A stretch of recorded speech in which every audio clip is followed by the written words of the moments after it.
safely turn around, she simply kept going until she found her way again. And a sensible person did not start imagining she heard things in the storm, like voices. Should have stayed in Dublin, she told herself grimly as she bumped over a rut. In Dublin, with its busy streets and crowded pubs, Ireland had seemed so civilized, so modern, so urbane. But no, she just had to see some of the countryside, hadn't she? Just had to rent a car, buy a map, and head out to explore. But honestly, it had been a perfectly reasonable thing to do. She'd intended to see the country while she was here, and perhaps find a few treasures for her family's antique shop back in Boston. She'd intended to wander the roads, to drive to the sea, to visit the pretty little villages and the great grand ruins. Hadn't she booked her stay in a licensed bed and breakfast for each night that she'd be traveling? Confirmed reservations ensured there would be no inconvenience and no surprises at the end of each day's journey.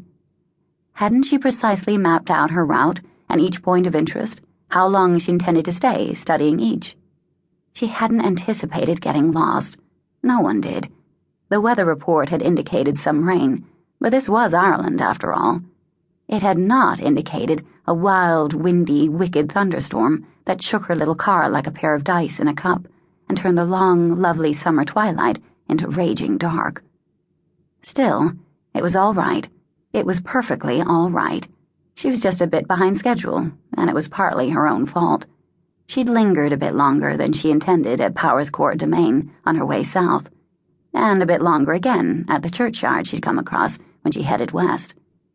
She was certainly still in County Wicklow, certainly somewhere in Avondale Forest, and the guidebook had stated that the population through the forested land was thin, the villages few and far between.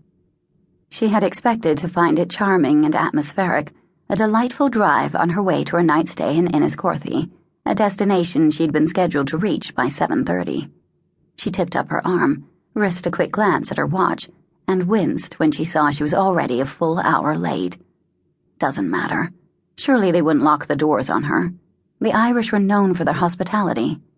She intended to put that to the test as soon as she came across a town, a village, or even a single cottage. Once she did, she'd get her bearings again. But for now... She stopped dead in the road, realizing she hadn't even seen another car for over an hour.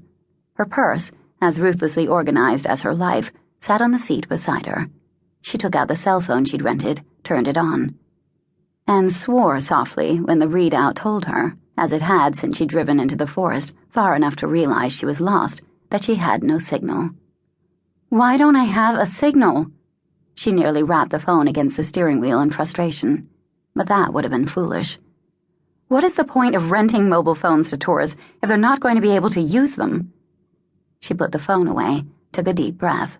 To calm herself, she closed her eyes, tilted her head back, and allowed herself 2 minutes of rest. The rain lashed the windows like whips. The wind continued its feral howl. At jolting intervals, the thick darkness was split by yet another lance of blue-edged lightning.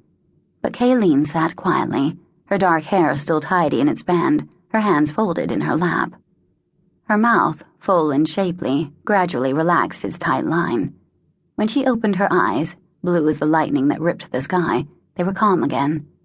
She rolled her shoulders, took one last cleansing breath, then eased the car forward. As she did, she heard something, whisper her name. Kayleen. Instinctively, she glanced to the side, out the rain-spattered window into the gloom. And there, for an instant, she saw a shadow take shape, the shape of a man. Eyes, green as glass, glittered. She hit the brakes, jerking forward as the car slid in the mud. Her heart raced, her fingers shook. Have you dreamed of me? Will you? Fighting fear, she quickly lowered the window, leaned out into the driving rain. Please, can you help me? I seem to be lost. But there was no one there. No one who could have said so low and sad. So am I. Of course there was no one. With one icy finger, she jabbed the button to send the window back up. Just her imagination, just fatigue playing tricks. There was no man standing in the forest in a storm. No man who knew her name. It was just the sort of foolishness her mother would have dreamed up. The woman lost in the enchanted forest in a dramatic storm, and the handsome man, most likely a prince.